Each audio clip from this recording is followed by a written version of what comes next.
खुलुमबाय सानसेयारि खौरां लानानै फिन नोंथांमोननिसिम फैफिनबावबाय आं सिबिरानि ब्रह्मआ नोंथांमोना सानफ्रोमबोनि फुंनि समाव सानसेयारि खौरां नायनो मोजां मोनोबा आंनि SBBodo News चेनेलखौ साबस्क्राइब खालामनानै ला बे चेनेलनि गेजेरजोंनो नोंथांमोनहा सानफ्रोमबो फुंनि समाव सानसेयारि खौरांखौ नुनो हागोन फोरोंगिरिफ्रा दानिया टी-शार्ट आरो जिन्स बायदि बायदि गाननाय जोमनाय खसाब गाननानै फरायसालियाव थांनो मोननाय नंला फोरोंगिरिफोरनि गाननाय जोमनायखौ लानानै आसाम सोरखारनि डिपार्टमेन्ट अफ स्कुल एडुकेशननिफ्राय अर्डार फोसावदों हौवा फोरोंगिरिफ्रा जाहाथे फरायसालियाव जिन्स टी-शार्ट गाननानै थाङा बेनि सोलायै जाहाथे फर्माल ड्रेस जेरै शार्ट फर्माल पेन्ट गाननानै थाङो बेनि थाखाय बिथोन हरदों आरो आइजो फोरोंगिरिफ्रा जाहाथे लेगिंस जिन्स आरो टी-शार्ट गाना बेनि सोलायै सलवार सारि मेख्ला बा दख'ना गाननानै थाङो बेनि थाखाय बिथोन हरदों मानोना फोरोंगिरिफोरखौ आब्रुथिनि मोनसे बिदिन्थि होनाय जायो बेनिखायनो जाहाथे पार्टियाव गानग्रा गाननाय जोमनाय आरो फर्माल ड्रेस नङैखौ गाननानै फरायसालियाव थाङा बेनि थाखाय बिथोन हरदों नङाब्ला डिसिप्लिनारि एक्शन लानाय जागोन होननानैबो अर्डारनि गेजेरजों मख'दों आसाम सोरखारनि डिपार्टमेन्ट अफ स्कुल एडुकेशना मानोना माखासे समाव फोरोंगिरिफोरनि गाननाय जोमनाया समाजजों गनायजाथावै जानायखौ नुनो मोननाय जादों होननानैबो फोरमायथिदों डिपार्टमेन्ट अफ स्कुल एडुकेशननिफ्राय मसलपुर बियाबनि WPT मेम्बार गौतम बसुमतारी आरो आम्बारि प्राइमारिनि बारग' आफादगिरि परेश ब्रह्मखौ UPPL दोलोनिफ्राय एरख'नाय जाबाय मसलपुर ब्लक UPPL कमिटिनिफ्राय खौरांगिरि मेल खुंनानै बे खौरांखौ फोसावदों मसलपुर बियाबाव UPPLनि माखासे मावथिफोरा दोलोनि हेंथा हाबा मावदों होननानै सेन्ट्रेल UPPLनिफ्राय रिपर्ट जमा होनो बिथोन होदोंमोन बे लेखायैनो सनबारि कुटिनि गौतम बसुमतारीखौ बिबाननिफ्राय बोख्लायनाय जाबाय होननानै फोरमायथिदों मानोना बिथाङा मुलाम्फायारिफोरनि थाखाय सौफैनाय मुवा बेसादफोरखौ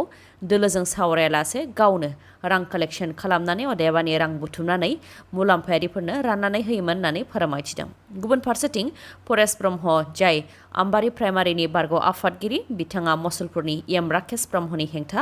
खोथा बुंदों आरो बेरेखा दोलोजों लोगो जानानै UPPL दोलोनि हेंथा गोबां खामानि मावनो थांगासिनो दं बेनिखायनो बिथांमोनखौ 3 बोसोरनि थाखाय UPPL दोलोनिफ्राय एरख'नाय जाबाय होननानै खौरांगिरि मेलनि गेजेरजों फोरमायथिदों मसलपुर ब्लक UPPL कमिटिनिफ्राय मोनफ्रोमबो जिल्लायाव मुंख्लं खाम्फा लुनो थांखि लादों इउनाइटेड फराम अफ एक्स-एन-डि-बिआ मख'नो गोनांदि इउनाइटेड फराम अफ एक्स-एन-डि-बिनिफ्राय खौरांगिरि मेल खुंदों आफादा एग्जिकिउटिभ मिटिं खुंनायनि गेजेरजों माखासे थांखिफोर लानायनि सायावनो खौरांगिरि मेल खुंदों बिथांमोननि थांखिफोरा जाहैबाय मुंख्लंफोरनि न'खर न'खर गिदिंनाय आरो बिथांमोननि न'खरनि थासारिया माबोरै दं बेखौ नायनाय बेनि उनाव जि हायो आफादनिफ्राय मदद होनाय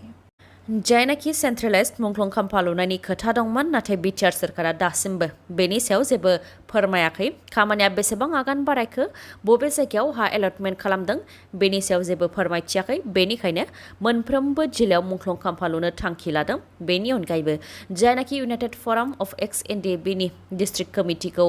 संकसनिफ्राय सदियासिम आरो क'क्राझारनिफ्राय धेमाजिसिम दाखानाय जाबाय दा आन्सलिक कमिटि दानो थांखि लादों होननानै फोरमायथिदों बेनि अनगायैबो एक्स-एन-डि-बिनि सेंग्राफोरा बबेबा राजखान्थि हान्जाजों थुलुंगा मोननानै गुबुन गुबुन राजखान्थि दोलाव हाबनो नागिरदों नाथाय आफादनि थांखि आरो आइडिय'लजिया बेबायदि नङा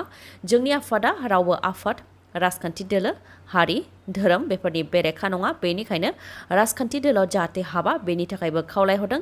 इउनाइटेड फराम अफ एक्स-एन-डि-बिनिफ्राय आसाम सोरखार खामानि गैया आरो नखर बिफान मुर्दाबाद बे स्लगानजों तामुलपुराव गोमसारहोदों साब इन्सपेक्टर जन्मनि राभा थैनाय जाथायनि थार बिजिरनाय नागिरनानै तामुलपुराव गोलाव हान्जा सुरनाय हाबाफारि लादों जेराव तामुलपुर जिल्ला राभा फरायसा आफाद राभा महिला परिषद राभा थुनलाइ आफाद तामुलपुर जिल्ला आसु ABMSU कच राजबंशी गरखा बेंगलि फेडारेशन आरो गुबुन गुबुन आफादफोरा हान्जा सुरनाय हाबाफारियाव बाहागो लादों जेराव दुलाराय राभा फरायसा आफादनि लेङाइ आफादगिरि दीपांकर राभाया गोख्रों बिबुंथि लाखिदों आरो बिथांमोनहा थार बिजिरनाय नांगौनि थाखाय दाबि दैखांदों साब इन्सपेक्टर जन्मनि राभानि थैनाय केसआव CBI नायबिजिरनायनि गेजेरजों नखरनिया जाहाथे बिजिरनायखौ मोननो हायो आरो पुलिसनि हान्जाया साब इन्सपेक्टर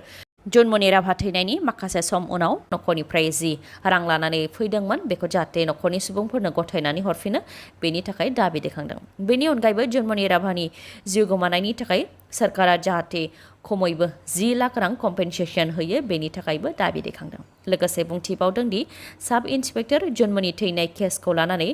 जायनाखि साब्रै पुलिस अफिसारखौ रिजार्भ क्लसआव दोननाय जादों नाथाय रिजार्भ क्लसआव दोननाया मोनसे साजा नङा बेनि अनगायैबो जायनाखि एसपिनि बिथोन मोनाब्ला मोनसेबो खामानियानो जाया नाथाय एसपि लीना डलेनि हेंथायै दासिमबो राहा लानाय जायाखै आरो गासै टीमानो लोगो नांनानै साब इन्सपेक्टर जन्मनिखौ बुथारदों बेनिखायनो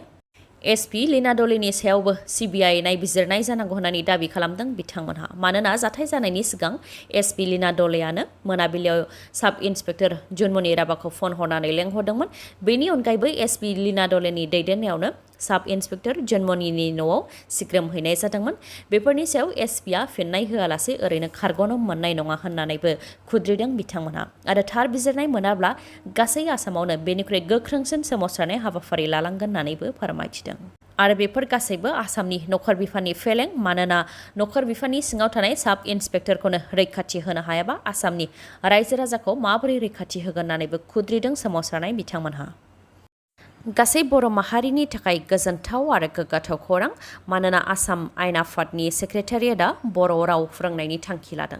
बर' रावखौ सोलोंथाइ आरो बुंनायनि सायाव ट्रेनिं होनाय जागोन जाय हाबाफारिखौ आसाम आयेन आफादनि बुंथिगिरि बिस्वजित दैमारि बिथाङा फैगौ 1 जुननि मोनाबिलि 5 रिंगायाव बेखेवनानै होगोन निउ एमएलए हस्टेल कनफारेन्स हलाव समबार बुधबार आरो शुक्रबाराव मोनाबिलि 5 रिंगानिफ्राय मोनाबिलि 6 रिंगासिम आसाम आयेन आफादनि गासैबो अफिसारफोरखौ ट्रेनिं होनाय जागोन आरो जिएनबि भवनाव ग्रेड 4 निफ्राय इउडि एसिस्टेन्ट आरो गुबुन गुबुन पस्टनि बिथांमोननोबो समबार बुधबार आरो शुक्रबाराव मोनाबिलि 5 रिंगानिफ्राय मोनाबिलि 6 रिंगासिम फोरोंथाय होनाय जागोन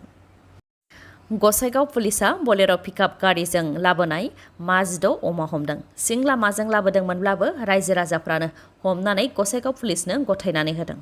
सलेन बसुमतारीनि अमाफोरखौ AS 12 CC 1403 नाम्बार प्लेट थानाय बोलेरो पिकआप गारिजों अनिल बसुमतारीया माजिद' अमा लानानै फैदोंमोन नाथाय बिथाङा रायजो राजाफोरजों हमजानो गोनां जादों गसाइगाव स्टेट भेटेनारि डिस्पेन्सारिनिफ्राय फोरमायथिनाय बायदिब्ला अमाया लकेल अमा नङा अदेबानि ओनसोलनि अमा नङा गुबुननिफ्राय लाबोनाय अमासो आरो लकेल अमानि जेबो फोरमान बिलाइबो गैया होननानै फोरमायथिदों नाथाय गुबुन फारसेथिं गारि सालायग्रा अनिल बसुमतारीया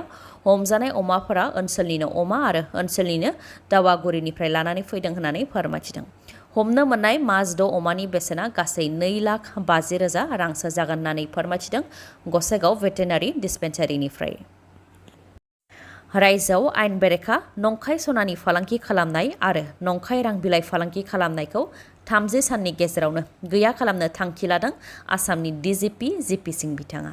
जायनाखि आसामाव नंखाय सनानि फालांगि खालामनाय आरो नंखाय रां बिलाइनि फालांगि खालामनाया बांदों आरो सोमोनांथावै बेफोर आयेन बेरेखा खामानियाव पुलिसनि आखाइ थानायाबो सावरायजादों साब इन्सपेक्टर जन्मनि राभानि जिउ गोमानायाबो नंखाय सना आरो नंखाय रां बिलाइनि फालांगि खालामनायजोंनो सोमोन्दो गोनां मानोना बेफोरनि हेंथामोन साब इन्सपेक्टर जन्मनि राभाया आरो अजद होनाय बायदिब्ला आयेन बेरेखा बेफोर खामानियाव माखासे पुलिस अफिसारफोराबो सोमोन्दो दं जायनि थाखाय बिथांमोनहानो लोगो नांनानै साब इन्सपेक्टर जन्मनि राभाखौ बुथारनायनि अजद सिखांबाय थादों साब इन्सपेक्टर जन्मनि थैनायनि उनाव आसामाव सोलिनाय बेफोर आयेन बेरेखा फालांगि जानाय खौरांफोरा बांसिनै सोराङाव फैदों बेनिखायनो 30 साननि गेजेरावनो रायजोआव नंखाय सनानि फालांगि जानाय आरो नंखाय रां बिलाइनि फालांगि जानायखौ गैया खालामनो थाखाय आसामनि DGP जिपि सिं बिथाङा थांखि लादों खौरांगिरि मेलनि गेजेरजों जिपि सिं बिथाङा फोरमायथिदों दि आयेन बेरेखा बेफोर फालांगिनि हेंथा राहा लानाय जाबाय आरो सानसेयावनो रायजोनि गुबुन गुबुन जिल्लानिफ्राय 170 फालांगिरिफोरखौ हमदों बेनि मादाव बिश्वनाथनिफ्राय 8 कार्बि आंलंनिफ्राय 4 नगावनिफ्राय 10 लखिमपुराव 10 सनितपुराव 11 बरपेटायाव 4 बङाइगावआव 4 मरिगावआव 6 उदालगुरियाव 2 तामुलपुराव 1 बाक्सायाव 1 क'क्राझाराव 9 दरंआव 1 आरो धुबुरीयाव 4 बेनि अनगायैबो बिश्वनाथआव नंखाय सना आरो 2,50,000 रांबो हमनो हादों होननानै फोरमायथिदों मख'नो गोनांदि IPS आनन्द मिश्राखौ नर्थ लखिमपुरनि SP आरो नवनीत महन्त बिथांखौ नगावनि SP महरै थिसननाय जाबाय बिथांमोननि अनगायैबो इन्सपेक्टर आरो बेनि गोजौआव थानाय गासैबो अफिसारफोर जायफोर मोनसे जायगायावनो 3 बोसोरनि गोबां थाबाय बिथांमोननि फारिलाइ बानायनो थाखायबो जिपि सिं बिथाङा आसाम पुलिस हेडक्वार्टारनि अफिसारफोरनो बिथोन हरबाय बिथांमोनखौबो 48 घन्टानि गेजेरावनो सोलाय सोल' एबा ट्रेन्सफार हरनाय जागोन होननानै फोरमायथिदों जिपि सिं बिथाङा बड'फा UN ब्रह्म सुपार 50 मिशननि गेजेरजों इन्जिनियारिं कचिंनि थाखाय एन्ट्रेन्स आनजाद होनाया दिनै खुंजागोन। बिटिआर सोरखारनि बानजायनायाव बेसेन नाङालासे इन्जिनियारिंनि कचिं मोननो थाखाय बेनि एन्ट्रेन्स आनजादा 21 मे अदेबानि दिनै खुंजागोन। फुंनि 11 रिंगानिफ्राय सानजौफुनि 2 रिंगासिम जागोन एन्ट्रेन्स आनजादा। क'क्राझार आरो चिरां जिल्लानि बिजाथिफोरा क'क्राझार साइन्स कलेजाव एन्ट्रेन्स आनजादखौ होनो नांगोन आरो बाक्सा, उदालगुरि आरो तामुलपुर जिल्लानि बिजाथिफोरा तामुलपुर हायार सेकेन्डारि स्कुलाव एन्ट्रेन्स आनजादखौ होनो नांगोन। बेनि थाखाय बिटिआर सोरखारनिफ्राय बेस्ट उइश जासिहरदों। भिडिअखौ जोबजासे नायनायनि थाखाय गोजोन्थों। नोंथाङा आंनि चेनेलाव गोदानबा अन्नानै आंनि SB बड' निउज चेनेलखौ साबस्क्राइब खालामनानै ला। बे चेनेलनि गेजेरजों नोंथाङा सानफ्रोमबो फुंनि समाव सानसेयारि खौरांखौ नुनो मोनगोन। लोगोसे दिनैनि खौरांखौ मोजां मोनदोंबा लाइक, कमेन्ट आरो शेयार खालामनो दाबाव। गोजोन्थों।